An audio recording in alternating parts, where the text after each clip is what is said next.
Je déclare la réunion du 16 février ouverte.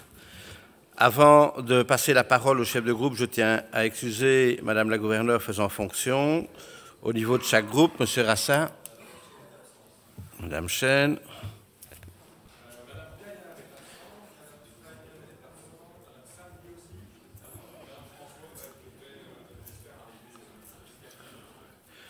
OK, Monsieur Capa.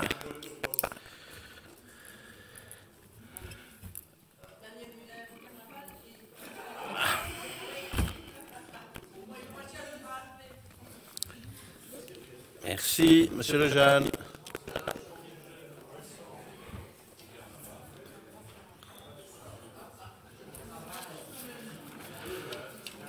Vous trouverez sur vos bancs l'ordre du jour actualisé de la séance de ce jour, comprenant les questions d'actualité. Je vous rappelle qu'au terme de cette séance publique se tiendra une séance à huis clos qui portera sur un dossier.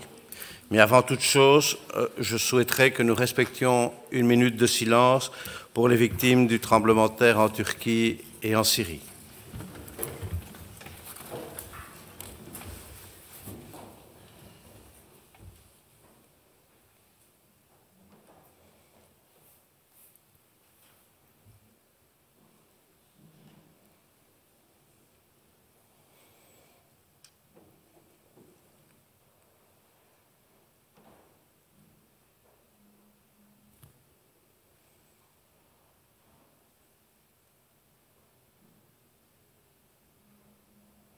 Je vous remercie.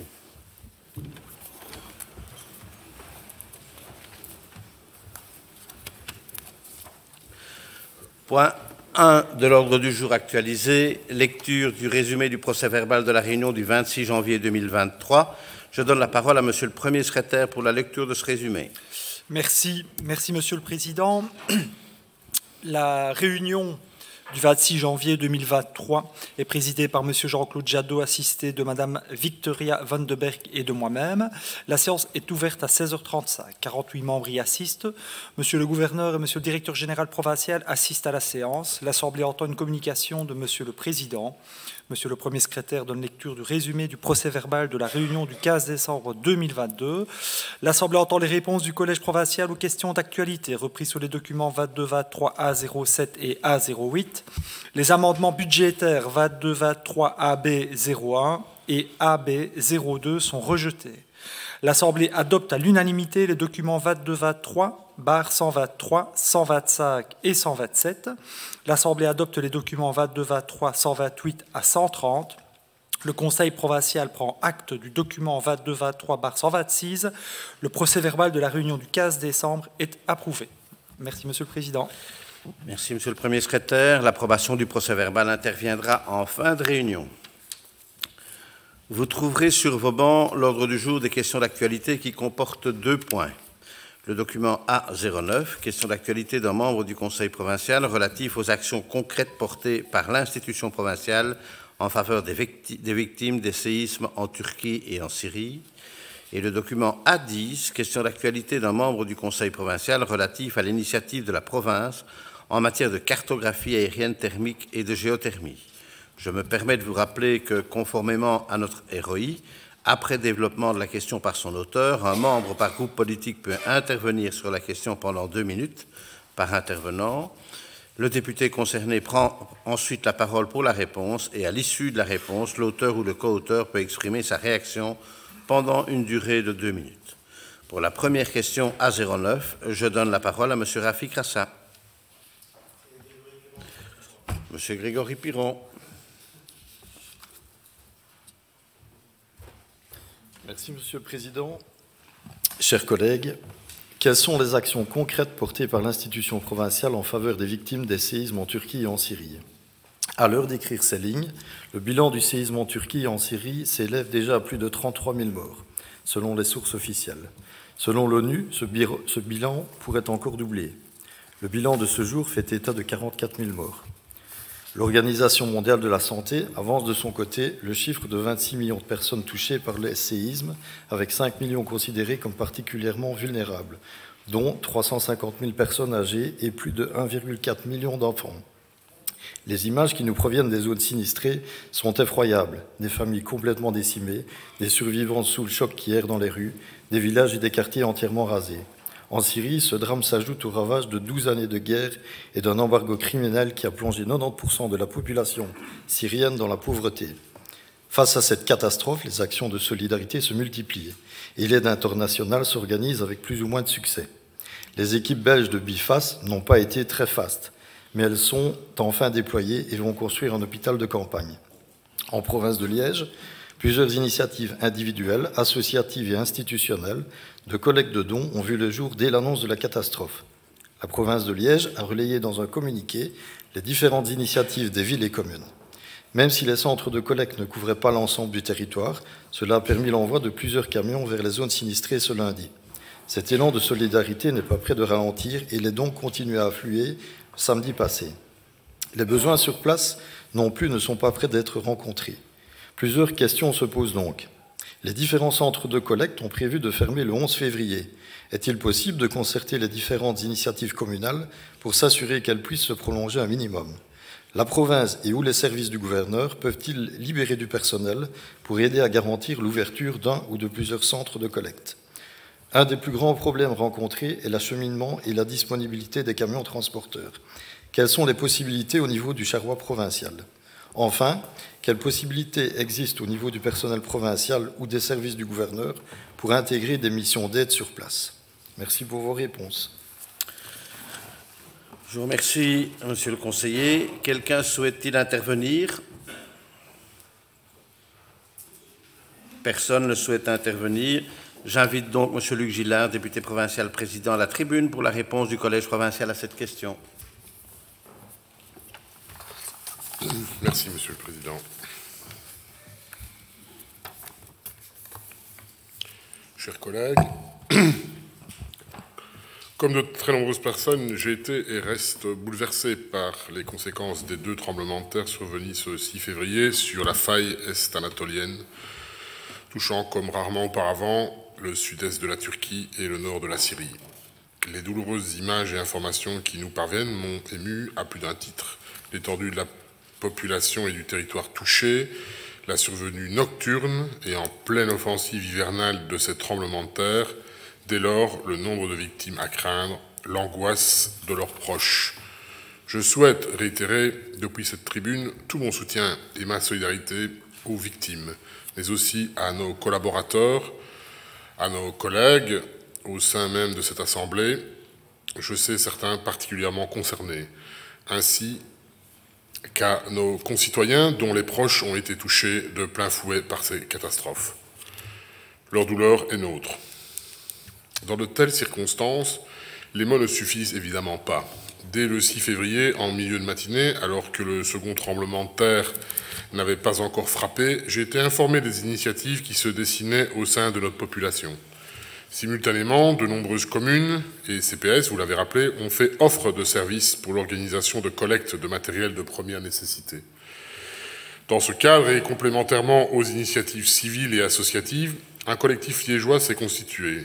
Il s'agit du collectif Solidarité 2023, composé de liégeoises et liégeois d'origine turque au sens large et souhaitant surtout travailler en toute neutralité et dans l'intérêt premier des victimes. Ce collectif est, à titre exemplatif, composé d'entrepreneurs, commerçants, actuels et anciens élus, médecins, infirmiers, pharmaciens, enseignants, professeurs, ingénieurs, secrétaires, ouvriers, et j'en passe sûrement.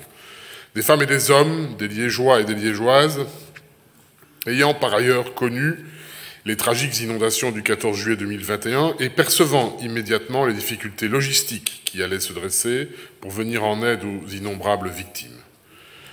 Dès le mardi 7 février, après concertation avec monsieur le consul général de Turquie, ce collectif a souhaité aider à la coordination de collecte. Pour ce faire, il a sollicité les services provinciaux pour la diffusion des appels, vous l'avez rappelé, aux dons via nos réseaux sociaux, la mise à disposition d'une solution de transport pour affréter les dons depuis un dépôt central situé au Hossar vers le Ezel, d'où les envois vers la Turquie s'organisent tant par transport routier qu'aérien. Le partage d'une liste de besoins médicaux avec les hôpitaux de la région. Le collège y a évidemment répondu favorablement et a immédiatement consacré des moyens humains sous la houlette du département des relations au territoire, villes et communes et du service communication. Nous avons diffusé via nos canaux de communication le premier appel aux dons matériels tel qu'exprimé par le ministère turc de l'Intérieur chargé de la gestion des catastrophes. Les 7 principaux points de collecte ont été organisés en concertation avec les communes, villes et CPAS suivants: Bleuny, Herstal, Liège, Saint-Nicolas, Sorin, Verviers et Visé. Les communes de Ferrières et Limbourg ont également interpellé le collectif pour lui venir en aide. Celui-ci a orienté leurs dons vers les centres précités. Dans cette dynamique, permettez-moi également de saluer la collaboration des hôpitaux de la région, CHU, CHR de la Citadelle, Isocel ou encore le CHC Montlégia, qui ont aussi œuvré avec ce collectif et qui ont permis de rencontrer des besoins en matériel médical et en médicaments. En une semaine, la province de Liège aura ainsi assuré 3 voyages du site d'Herstal vers le Hezel au moyen de ses semi-remorques. Monsieur le conseiller, comme vous le soulignez, les points de collecte ont fermé ce 11 février. Pourquoi? Pour des raisons de logistique et d'efficacité. En effet, l'ampleur de la solidarité est internationale, elle est gigantesque. Depuis l'appel à l'aide internationale émis le 6 février par le ministère turc de l'Intérieur, M. Soylu, près d'une centaine de nations ont exprimé et matérialisé leur solidarité. Nous apportons donc notre contribution où elle est nécessaire et dans le cadre de nos compétences. À titre exemplatif, l'afflux massif de vêtements d'hiver nous a contraints dès ce jeudi 9 février à actualiser les demandes de dons. Monsieur le consul général nous demandant de temporiser ce type d'envoi pour éviter du gaspillage ou encore un engorgement des voies de transport. D'autre part, dans de telles crises, les besoins évoluent quotidiennement. Depuis la fermeture des centres de collecte et après avoir veillé à l'acheminement prioritaire des médicaments, nous poursuivons le travail avec le collectif Solidarité 2023 en nous concentrant désormais sur une nouvelle liste de besoins. Vous vous en doutez, les besoins restent immenses et le travail à abattre colossal. Toutefois, l'organisation de l'aide semble désormais se dessiner à travers divers canaux. Je dirais dès lors que les points de collecte précités ne sont pas fermés, mais sont simplement en veille. La province de Liège reste très attentive à l'évolution des besoins de terrain aux côtés de ce collectif et d'autres initiatives qui ne manqueront pas de se concrétiser. Et comme depuis le 6 février, le cas échéant, nous contribuerons à rencontrer d'autres besoins dans les limites de nos moyens et compétences. Je fais une petite incise. Le contact est pris avec l'armée parce que les besoins urgents et auxquels on pourrait répondre, nous, province, c'est en termes de matériel de tentes, des tentes et des couvertures. Je pense que c'est là où on pourrait être efficace. Et donc, je pense que nous ne parlons pas d'une tente quechua, mais on parle de quelque chose d'un peu plus conséquent. Et le fournisseur armé avec lequel je suis en contact nous revient incessamment pour, je dirais, trouver le bon canal, à la fois du marché public et de sa mise en œuvre. Nous sommes tenus à ces règles, mais aussi pour les bons fournisseurs et au tarif, je dirais, le plus intéressant finalement. Rien ne sert de faire de gabegie, même en la matière. Comme je le soulevais en début d'intervention, le nord de la Syrie est également durement touché par ces catastrophes, alors que le pays se trouvait dans une situation humanitaire déjà plus que désastreuse. Toutefois, d'après les informations rapportées ce lundi 13 février par les Nations Unies, quelques 52 camions d'aide humanitaire en provenance de Turquie ont franchi la frontière vers le nord-ouest de la Syrie. L'opération transfrontalière s'est étalée sur 4 jours la semaine dernière. Le coordinateur des urgences de l'ONU, Martin Griffiths, s'est rendu dimanche dans la zone frontalière entre la Syrie et la Turquie, plus précisément du côté turc du seul poste frontière, celui de Bab el-Hawa, pouvant être réquisitionné par l'ONU pour acheminer de l'aide dans les zones non contrôlées par le gouvernement. L'aide internationale y arrive, trop lentement certes, mais elle arrive. L'immense élan de solidarité généré par ces 2 tremblements de terre nous a envoyé des images fortes, celles de secouristes grecs ou arméniens affluant vers la Turquie, ou encore celles d'équipes russes et ukrainiennes émues de la même façon par ce désastre. Dans un monde de plus en plus polarisé, ces images nous ont démontré que tous, nous pouvons dépasser nos différences, quelles qu'elles soient, et œuvrer pour l'essentiel par humanisme. Puisse cet élan être inspirant et porteur d'une sérénité plus que nécessaire à la reconstruction des zones sinistrées. Je conclurai avec les mots du poète persan Rumi, qui a traversé l'Anatolie et qui s'y est d'ailleurs éteint en 1273. Fais le bien et jette-le dans une rivière. Un jour, il te sera rendu dans le désert. Chers collègues, vous l'aurez compris, dans cette catastrophe, la province de Liège a pris et continuera à prendre sa part de responsabilité. Je vous remercie.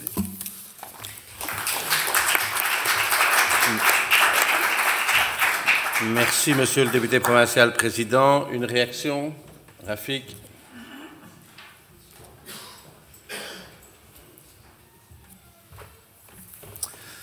Merci, monsieur le président. Merci, monsieur le député président, pour la longue réponse circonstanciée. Quelques remarques et une proposition. D'abord, je voudrais saluer, au nom de mon groupe, l'implication de la province dans l'initiative Collectif Solidarité 2023, comme ça a été dit à la tribune il y a quelques instants.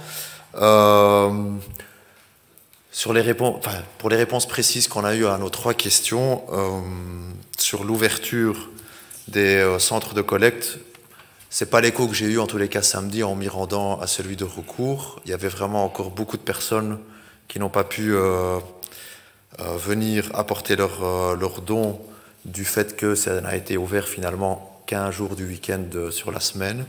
Donc ce n'est pas uniquement une question de vêtements, parce que je pense que le message a été transmis effectivement que les vêtements ce n'était pas le besoin le plus urgent et qu'effectivement il y a un problème de gabegie à éviter. Mais voilà, j'entends en tous les cas votre message que vous êtes vous concoctez une nouvelle liste de besoins et que vous êtes toujours en veille.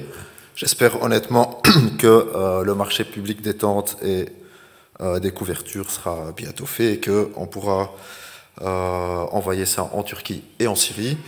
Et puis une dernière chose, j'ai un souvenir qu'en 2010, quand il y a eu un séisme à Haïti, la province s'était impliquée aussi dans le projet Liège Solidarité Haïti avec une grande soirée de solidarité. Et je me dis que pour l'occasion aussi, ça viendra peut-être dans les projets du collectif d'organiser une grande soirée de solidarité pour en même temps collecter des dons et en même temps exprimer sa solidarité. Voilà, je vous remercie. Merci, monsieur le chef de groupe. Pour la deuxième question, je donne la parole à monsieur Agip El Hajaji.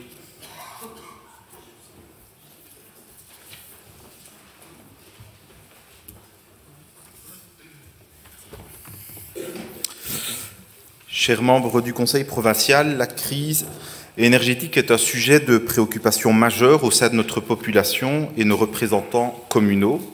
L'impact du coût des énergies représente un budget conséquent, tant pour les ménages que pour les communes. Face à cette nouvelle situation, la province de Liège est sollicitée pour soutenir des initiatives visant à réduire considérablement ses consommations d'énergie, ou en tout cas pouvoir, dans un premier temps, mieux les mesurer pour pouvoir mieux les gérer. Pour cela, 2 initiatives particulièrement intéressantes ont retenu mon attention et je souhaite soumettre une proposition à notre conseil et au collège provincial en espérant qu'elle y trouvera une oreille attentive et des décisions concrètes très rapidement. Nous avons pris connaissance d'initiatives publiques comme à Namur ou à Liège, visant à parcourir dans les airs les toits d'une commune afin de réaliser une cartographie aérienne thermique permettant de voir les pertes de chaleur ou l'isolation efficace de certains bâtiments. Cette cartographie a le mérite de pouvoir fournir des indications très précises sur la qualité de l'isolation de bâtiments publics ou privés appartenant à des particuliers, à des associations ou à des entreprises. Cette cartographie pourrait être rendue disponible à chaque citoyen qui en fait la demande afin de pouvoir entreprendre des travaux d'isolation permettant de réaliser des gains substantiels sur sa facture. En outre, les autorités publiques pourraient aussi mettre en œuvre des priorités via un plan d'isolation pour leurs bâtiments, les écoles, halls sportifs, autres. Et c'est pourquoi j'estime cette démarche tout à fait pertinente pour rencontrer nos objectifs en matière de réduction d'émissions de gaz à effet de serre et d'efficacité énergétique. De manière complémentaire, une autre idée consisterait à réaliser sur des sites à convenir des analyses pour développer la géothermie comme solution énergétique efficace pour des bâtiments publics. À Verviers, par exemple, la commune réfléchit à développer cette solution pour la nouvelle cité administrative et permettra ainsi de réaliser des économies importantes dans le futur. Vous savez comme moi aussi qu'à la mi-décembre, une campagne de prospection a été lancée en province de Namur et du Luxembourg par le service de géologie de Belgique et la région wallonne. Donc je souhaite interroger le collège provincial comme suit. Premièrement, disposez-vous d'un cadastre des villes et communes de notre province ayant réalisé soit une cartographie aérienne, c'est en tout cas le cas pour Liège, ou des forages exploratoires pour y développer la géothermie? Deuxièmement, la province pourrait-elle initier une telle démarche d'intérêt public auprès de nos communes, afin notamment de réaliser des économies d'échelle dans la mise en œuvre de ces deux activités au bénéfice des citoyens et des élus locaux? Et enfin, quel montant comptez-vous inscrire dans le prochain budget pour développer rapidement ces solutions qui s'inscrivent véritablement dans une vision d'avenir avec des avantages à la fois économiques, sociaux et écologiques? Je vous remercie. Merci, monsieur le conseiller. J'invite monsieur André Denu, député provincial, à la tribune pour la réponse du collège provincial à cette question.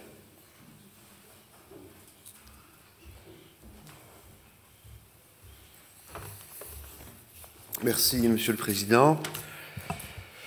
Monsieur le conseiller provincial, tout d'abord, je vous remercie pour vos questions. Vous noterez que la province de Liège partage votre intérêt pour les solutions énergétiques alternatives, puisqu'elle se tourne vers elles dès qu'elle le peut. Pour la géothermie, depuis de nombreuses années, la province de Liège étudie et installe des systèmes de chauffage l'utilisant. L'an passé, un appel à projet a d'ailleurs été lancé par la région, appel auquel nous avons répondu pour le site Saint-Laurent. Le projet a d'ailleurs été retenu et devrait être financé à hauteur de 95% du coût, évalué à 1 500 000 €. Particulièrement bien adapté aux nouveaux bâtiments et aux rénovations, les sondes peu profondes en circuit fermé couplées à une pompe à chaleur fournissent du chauffage avec un très bon rendement. Si d'autres projets sont actuellement à l'étude, notez que nous y avons déjà recours sur le campus Verviers, 3 sondes là-bas, les bâtiments 2 et 3 de la maison de la formation, 12 sondes, le hall de sport du campus de Gemep, 3 sondes, et le nouveau bâtiment de l'école de Huy, avec également là-bas 3 sondes. Cette solution est donc, comme vous le constaterez, systématiquement envisagée pour toutes les nouvelles constructions et les rénovations opérées par nos soins, pour autant que les différentes conditions permettant d'y avoir recours soient remplies. D'ailleurs, le nouveau bâtiment B3 à Bavière, qui est équipé d'une installation géothermique sur nappe en circuit ouvert. Ce procédé consiste à puiser directement l'eau de la nappe et à la faire passer dans un échangeur pour y prélever les calories avant de la réinjecter dans le sol. Il s'agit d'ailleurs d'une première en Wallonie, puisque le permis octroyé en mai 2019 était le tout premier permis d'environnement pour un tel système. Précisons cependant que, d'après le cadastre établi sur le territoire wallon, la géothermie profonde se prête mal aux spécificités géologiques de notre territoire. J'ai une carte là que je pourrais vous donner tout à l'heure qui est dressée par la région wallonne. La chose rencontrera donc inévitablement des limites techniques et écologiques et ou environnementales, mais sera toujours considérée au cours de l'élaboration de nos chantiers. Voilà pour ce qui est et sera de la géothermie pour nos besoins propres. Sachez que nous n'avons pas été sollicités par des communes sur le sujet. Ajoutons que celles-ci se tournent sans doute vers la région, pouvoir compétent en la matière, qui met à leur disposition des cartes renseignant ce type de forage et identifie les zones potentiellement capables de fournir une énergie exploitable. Pour la thermographie, le principe d'action est similaire. Nous avons procédé aux besoins des études thermographiques de nos infrastructures depuis le sol ou avec notre drone sur lequel la caméra thermique peut être installée. Tandis que les communes et citoyens sont invités à se tourner là aussi vers la région wallonne pour être subsidiés dans leur recours à des entreprises privées réalisant de telles études thermographiques. Si d'aventure nous venions à être contactés, que ce soit par des citoyens ou des communes, comme vous l'évoquez, nous redirigeons évidemment les demandeurs vers les interlocuteurs ad hoc, notamment facilitateurs de démarches similaires à celles que nous avons entreprises pour notre propre institution. La province ne possède pas de cadastre thermographique ni géothermique des communes de son territoire. L'inscription de montants supplémentaires ne semble donc, en fonction des différents éléments, pas nécessaire au vu de la dynamique provinciale déjà développée en ce sens et de notre rôle de relais vers les instances compétentes. J'espère ainsi vous avoir éclairé sur notre posture face au sujet de la géothermie et de la thermographie auxquels nous restons, comme vous en doutez, particulièrement attentifs. Je vous remercie. Merci. Monsieur le député provincial. Oui, Agib.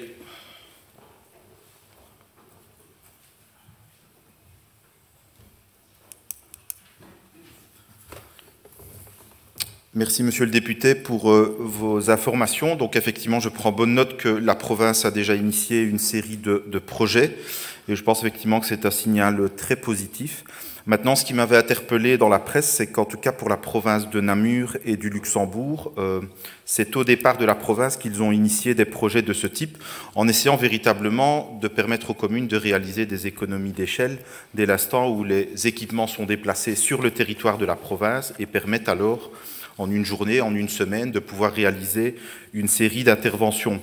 Donc mon souhait, c'est véritablement ceci, éventuellement de voir si des communes seraient intéressées, et de voir comment la province pourrait initier cette démarche qui aurait en tout cas un avantage économique certain, puisqu'on pourrait mutualiser ces sites exploratoires. Deuxièmement, j'espère qu'on aura l'occasion très prochainement de visiter le site de Bavière rénové, donc le B3, et en tout cas je serai particulièrement intéressé de pouvoir prendre connaissance de cette technologie. Donc je note bien que nous avons été précurseurs en ce domaine et je m'en réjouis.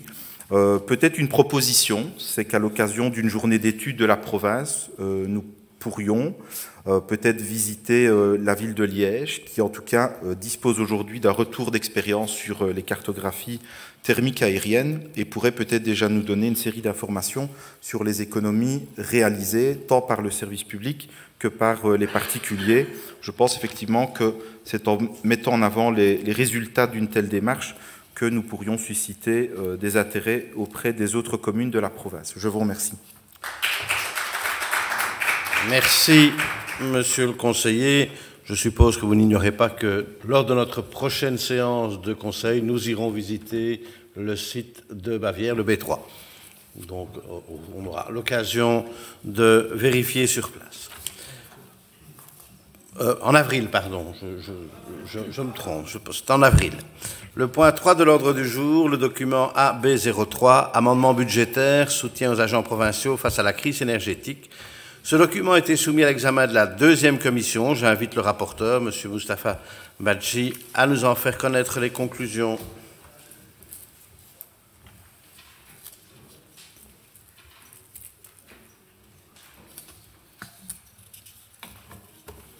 Merci, Président. Monsieur le Directeur général, chers collègues, notre deuxième commission s'est réunie ce mardi 14 février 2023 pour analyser le document 22-23/AB03, amendement budgétaire, soutien aux agents provinciaux face à la crise énergétique. Soit au dépôt de l'amendement, Madame la députée provinciale, vice-présidente, a apporté les éléments de réponse suivants. Elle a d'abord rappelé que, depuis le dépôt de l'amendement en novembre dernier, le prix du gaz et de l'électricité avait chuté, même si cela ne se voit pas encore sur les factures du citoyen. Elle a ensuite indiqué que la hausse des prix de l'énergie a touché l'ensemble de la population, alors que l'amendement ne propose des mesures en faveur que des seuls agents provinciaux. Troisièmement, elle a rappelé au commissaire l'existence du carrefour santé sociale qui se tient, lui, à contrario, à la disposition de tout citoyen qui rencontre des difficultés. Elle a également rappelé que si la province n'offre pas l'aide spécifique, les collaborateurs provinciaux ont bénéficié de l'indexation automatique des salaires. À la proposition de renforcer les aides octroyées par le SSAPL, Madame la députée provinciale a soulevé d'autres questions. Quelles seraient les modalités pratiques? Quels seraient les critères d'octroi? quelles seraient les situations d'urgence telles qu'indiquées dans l'amendement.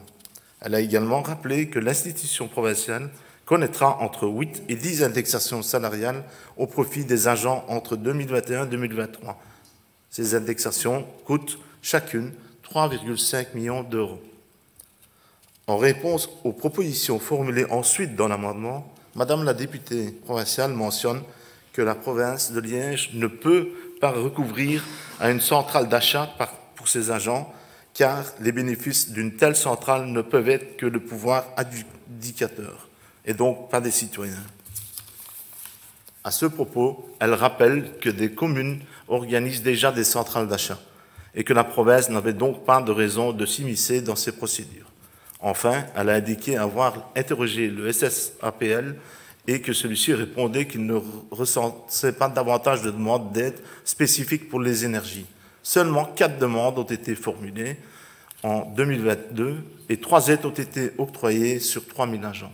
Le point a été voté, un voix pour, 8 contre et 2 abstentions. Je vous remercie. Je vous remercie, Monsieur le Premier vice-président. J'ouvre la discussion générale. Quelqu'un souhaite-t-il intervenir? Pas d'intervention. Je clôt la discussion générale. Nous passons au vote. Qui est pour les conclusions de la deuxième commission qui s'est prononcée en faveur d'un rejet de cet amendement? Le groupe PS, le groupe MR. Qui est contre? Le groupe PTB qui s'abstient, le groupe des engagés et le groupe écolo. Le Conseil n'adopte pas le dit amendement budgétaire. Le point 4 de l'ordre du jour, le document 132, désignation au 1er janvier 2023 d'un nouveau receveur spécial des recettes pour l'actuel compte Affaires culturelles, médiathèque, éducation permanente, futur compte de l'entité pépinière et exploratoire du site de Bavière. Ce document a été soumis à l'examen de la deuxième commission et n'a soulevé aucune question. C'est donc par 8 voix pour et 3 abstentions que votre deuxième commission vous propose de l'adopter. Quelqu'un souhaite-t-il intervenir? Pas d'intervention. Je clôt la discussion générale. Nous passons au vote qui est pour les conclusions de la deuxième commission. Unanimité, le Conseil adopte la dite résolution. Le point 5 de l'ordre du jour, le document AB-04, amendement budgétaire, augmentation des dépenses sociales à la HEPL face à l'explosion de la précarité étudiante. Ce document a été soumis à l'examen de la troisième commission. J'invite le rapporteur, Mme Deborah Colombini, à nous en faire connaître les conclusions.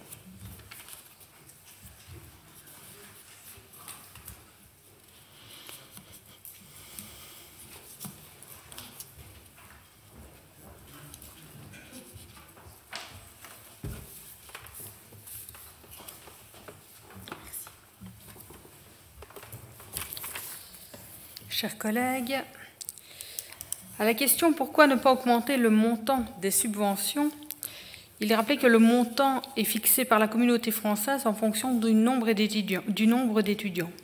La marge de manœuvre du PO réside dans son choix de pratiquer des tarifs moindres. Nous sommes, nous, enseignement provincial, les moins chers. Et nous avons choisi de ne pas augmenter les frais. Relativement à l'augmentation notable du nombre de dossiers, il serait intéressant de dégager les tendances, par exemple l'augmentation liée aux soins de santé ou celle liée aux questions énergétiques. Mais dans tous les cas, cette augmentation dénote des réalités sociales qui requièrent toute notre attention. Par rapport au délai tardif du versement de cette subvention, cela peut s'expliquer, bien que l'administration s'en étonne, par l'augmentation du nombre de dossiers, en l'occurrence. Mais quoi qu'il en soit, donc l'administration a pleinement conscience du degré d'urgence et veille à faire au plus vite. Enfin, relativement aux frais énergétiques, les difficultés sont prégnantes en 2022. Or, il s'agit ici des frais 2021, donc le problème ne se pose pas encore. L'amendement est rejeté, compte tenu du résultat du vote qui se conclut par 1 voix pour, 7 voix contre et 3 abstentions. Je vous remercie, Madame la conseillère provinciale. J'ouvre la discussion générale. Quelqu'un souhaite-t-il intervenir? Pas d'intervention. Je clôt la discussion générale. Nous passons au vote. Qui est pour les conclusions de la 3e commission qui s'est prononcée en faveur d'un rejet de cet amendement? Le groupe PS, le groupe MR. Qui est contre? Le groupe PTB. Qui s'abstient? Le groupe Écolo et le groupe Désengagé CSP. Le Conseil n'adopte pas le dit amendement budgétaire. Point 6 de l'ordre du jour, le document AB-05, amendement budgétaire, distribution de gourdes aux agents provinciaux. Ce document a été soumis à l'examen de la 4e commission et n'a soulevé aucune question. C'est donc par une voix pour, 5 voix contre et 2 abstentions que votre 4e commission vous propose de ne pas l'adopter. J'ouvre la discussion générale. Quelqu'un souhaite-t-il intervenir? Personne ne souhaite intervenir. Je clôt la discussion générale. Nous passons au vote. Qui est pour les conclusions de la 4e commission qui s'est prononcée en faveur d'un rejet de cet amendement? Le groupe PS, le groupe MR. Qui est contre? Le groupe Écolo. Qui s'abstient? Le groupe PTB et le groupe Désengagé. Le Conseil n'adopte pas le dit amendement budgétaire. Point 7 de l'ordre du jour, le document AB06, amendement budgétaire, audit des cours de récréation des écoles provinciales. Ce document a été soumis à l'examen de la 4e commission et n'a soulevé aucune question. C'est donc par une voix pour, 5 voix contre et 2 abstentions que votre 4e commission vous propose de ne pas l'adopter. J'ouvre la discussion générale. Quelqu'un souhaite-t-il intervenir? Pas de demande d'intervention. Je clôt la discussion générale. Nous passons au vote. Qui est pour les conclusions de la 4e commission qui s'est prononcée en faveur d'un rejet de cet amendement? Le groupe PS, le groupe MR. Qui est contre? Le groupe Écolo, le groupe PTB. Qui s'abstient? Le groupe Désengagé. Le Conseil n'adopte pas le dit amendement budgétaire. Point 8 de l'ordre du jour, le document 133. Prise de connaissance trimestrielle des travaux relevant du budget extraordinaire adjugé à un montant inférieur à 144 000 € hors TVA. Ce document a été soumis à l'examen de la 4e commission et a soulevé des questions. J'invite donc le rapporteur, Mme Vinciane Soya, à nous en faire connaître les conclusions.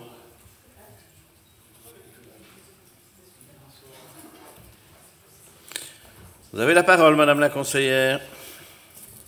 Merci, Monsieur le Président. Donc, à l'examen de ce point, un commissaire demande ce qu'on entend par étude spéciale au point 2022/0799 relatif au quartier Saint-Laurent. Il lui est répondu qu'il s'agit d'une mission d'étude sur la rénovation complète du chauffage. Ce sont de vieilles chaudières qui consomment beaucoup. Il est envisagé d'installer des brûleurs à gaz. RESA a été sollicité pour l'alimentation. Il y aura une analyse des puissances des sous-stations pour redistribuer la chaleur dans l'ensemble du bâtiment. De la géothermie avec 50 puits de 100 mètres entraînera une réduction de 35% de consommation en énergie.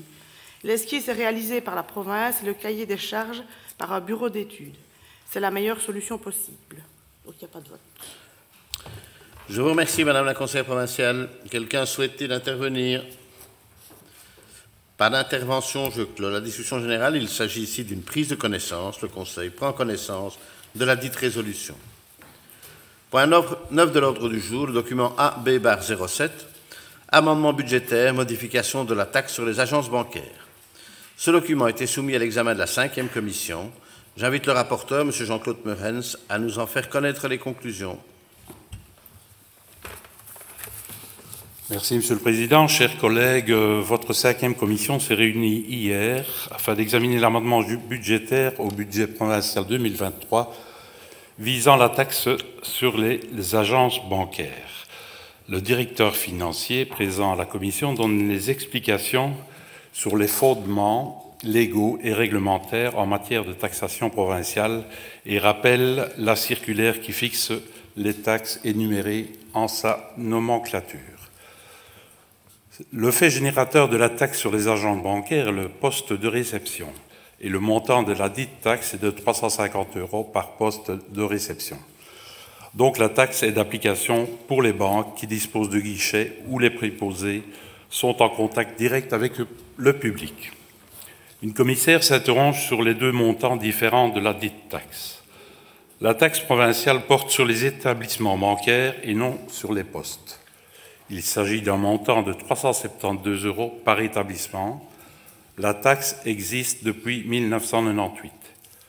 Il a pu être maintenu puisque la circulaire précise, hormis lorsque de nouvelles recommandations sont apparues depuis le 1er janvier 1998, les taxes ainsi que les taux supérieurs à ceux figurant dans la nomenclature que les communes et les provinces possédaient au 1er janvier 1998, vous me suivez toujours, peuvent être maintenus sans obstacle.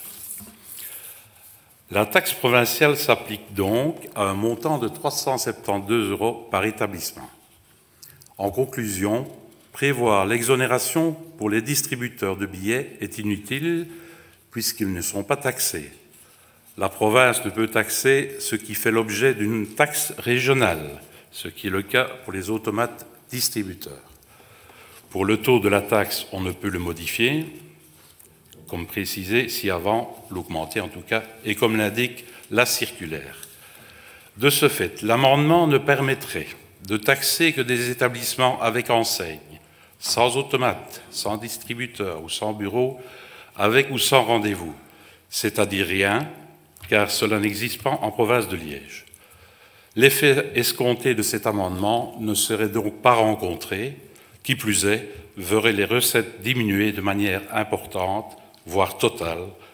La Commission s'est prononcée en défaveur de cet amendement par 3 voix pour, 7 contre et 1 abstention. Je vous remercie. Je vous remercie, Monsieur le deuxième vice-président. J'ouvre la discussion générale. Quelqu'un souhaite-t-il intervenir? Monsieur Mainry.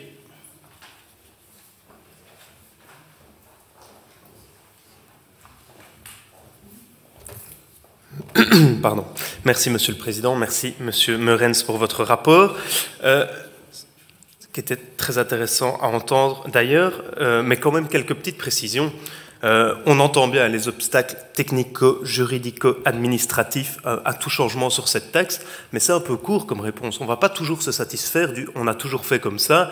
La circulaire de la région wallonne ne nous donne aucune limite, enfin ne nous donne justement un cadre trop restrictif dans lequel on ne pourrait pas bouger. J'ai envie de vous dire où est l'autonomie provinciale. Okay, on a une marge de manœuvre qui est possible au sein de cette circulaire, utilisons-la. Et il y a d'ailleurs quelque chose que j'ai envie de mettre en avant ici.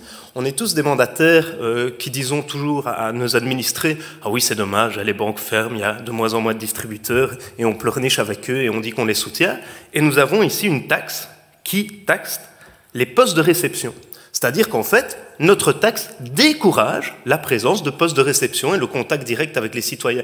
Et donc, en fait, j'ai envie de souligner ici le fait qu'on doit réfléchir à nos taxes. Nos taxes ont un impact et on ne peut pas d'un côté dire « vous avez raison, c'est triste, il n'y a plus de morgue et il n'y a plus de guichet ouvert et le contact se perd » et en même temps taxer les postes de réception. C'est contradictoire, c'est contre-productif et nous, on maintiendra notre volonté de modifier cette taxe. Voilà, merci. Merci, Monsieur le conseiller. D'autres interventions sur ça? Je voudrais quand même réagir à l'intervention de Marc Magnery parce que pour une fois qu'il y a une taxe sur les établissements bancaires, hein, on va quand même la garder, quoi. Et donc exonérer des banques alors qu'elles font des milliards de bénéfices, hein, je trouve ça vraiment inaudible pour le PTB. Et donc nous, évidemment, on ne va pas soutenir cet amendement. Je suis désolé. Merci, merci. Merci, vous discuterez plus tard si vous le souhaitez. Voilà.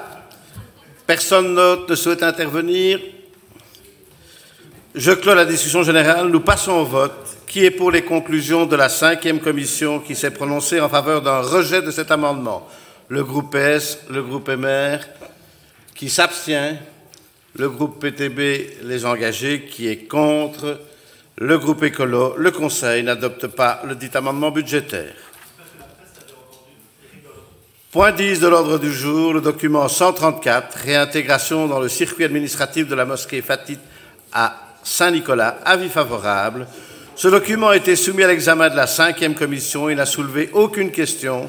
C'est donc par 10 voix pour et 1 abstention que votre 5e commission vous propose de l'adopter. Quelqu'un souhaite-t-il intervenir? Pas d'intervention, je clôt la discussion générale. Nous passons au vote. Qui est pour les conclusions de la 5e commission? Unanimité. Le Conseil adopte la dite résolution. Le point 11 de l'ordre du jour, approbation du procès-verbal de la séance du 26 janvier 2023.